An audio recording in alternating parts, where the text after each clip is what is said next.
មុននឹងបង្កើតសហគមន៍ប្រជាជននៅទីនេះគឺមុខរបរមិនមែនស្រែមិនមែន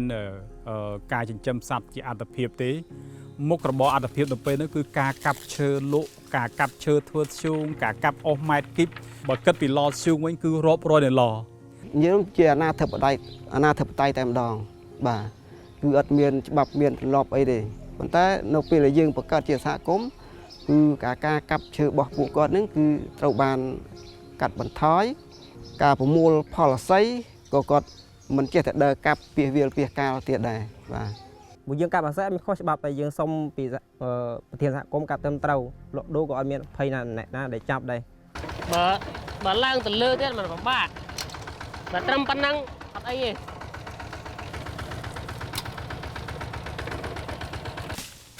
ថ្ងៃណាដែលយើងកម្លាំងយើងរៀងអាចតែប្រើបានច្រើនយ៉ាងទៅកាប់បានមួយថ្ងៃ10បាច់ដែរអាហ្នឹង10បាច់ហ្នឹងស្មើ100ដើមអាហ្នឹងនៅទៀបចឹងណាបងអាហ្នឹងអត់អ៊ូទេណាបើសិនជាខ្ញុំទៅដល់លើអ៊ូនៅក្នុងមួយបាច់ហ្នឹងទៅចងប្រហែលជា40ទៅ50ដើមមកយើងអ៊ូមកអ៊ូទម្លាក់ចុះទៅលើភ្នំមកបានមកដល់គូយន្ត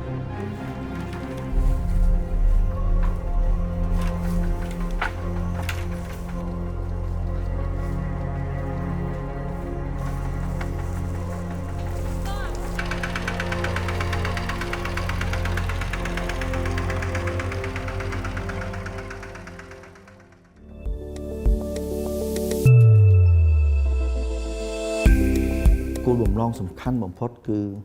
ចំណូលសម្រាប់សហគមន៍បាទយើងបានធ្វើច្រើនដូចជាការឲ្យគាត់ចូលប្រមូលអានផលផ្លែឈើដូចជាផ្សិតប៉ក់បាទផ្លែសម្រង់ផ្លែគឺជាចំណូលរបស់គាត់បាទប៉ុន្តែក៏អាស័យព្រៃនេះក៏យើងមានច្រើនបាទនៅតាមតំបន់ការពារធម្មជាតិខ្ញុំឧទាហរណ៍នៅច្បក់អញ្ចឹងបាទនៅច្បក់មានច្រើនដូច្នេះក្រុមហ៊ុនមានការយើងធ្វើឲ្យមានការសហការរវាងស្ថាប័នរដ្ឋសហគមន៍ហើយនិងវិស័យឯកជនដើម្បីយើងចងដៃជាមួយគ្នាចាប់ដៃជាមួយគ្នាទាញយកផលពីអនុផលប្រឈើនោះយើងអត់ចង់ថាឲ្យសហគមន៍លក់ផលិតផលនោះជាគេហៅរបស់មិនទាន់កែច្នៃឆៅបាទចេញទៅដូច្នេះគាត់អាចមានលទ្ធភាពធ្វើច្រើនមកដល់ពេលនេះយើងបានក្រុមហ៊ុនមួយ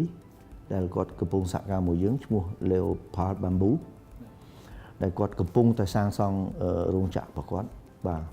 ហើយក៏គាត់បានជួយសហគមន៍ខាងគម្រោងយើងជួយតម្លើងជារោងបាទទីតាំងនៅក្នុងសហគមន៍ច្បក់ហើយគាត់បានយកម៉ាស៊ីនដុតសម្រាប់ធ្វើធ្យូងបាទធ្យូងចេញពី Bamboo នឹងគឺមានតម្លៃថ្លៃណាសម្រាប់យើងយកទៅលក់យកនាំចេញទៅបរទេសអាចនាំទៅអឺរ៉ុបឬក៏ទៅអូស្ត្រាលីទៅអីបាទ Definitely there's economic benefits for the communities. They are allowed by law to harvest the bamboo that's growing in the forests that they protect. We can give them more economic income, pay them a higher price for the bamboo, and we can not only for the raw bamboo but also for semi-processing, even the waste, of which there's more than 50% of the bamboo we harvest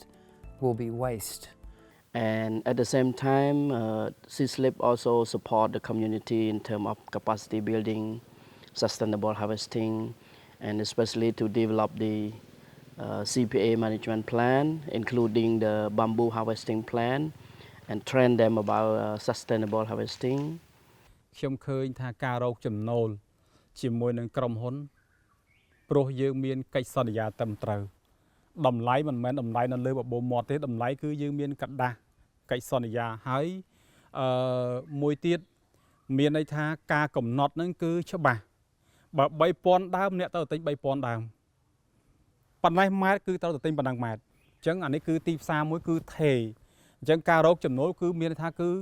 ខ្ញុំរំពឹងទុកថានឹងរកបានច្រើនគួរសមនៅពេលដែលយើងបង្កើតជាសហគមន៍ចងក្រងជាដើម្បីដកហូតនៅរិស័យអញ្ចឹងមានការអភិរក្សបានយូរវែង ខ្ញុំមើលឃើញថា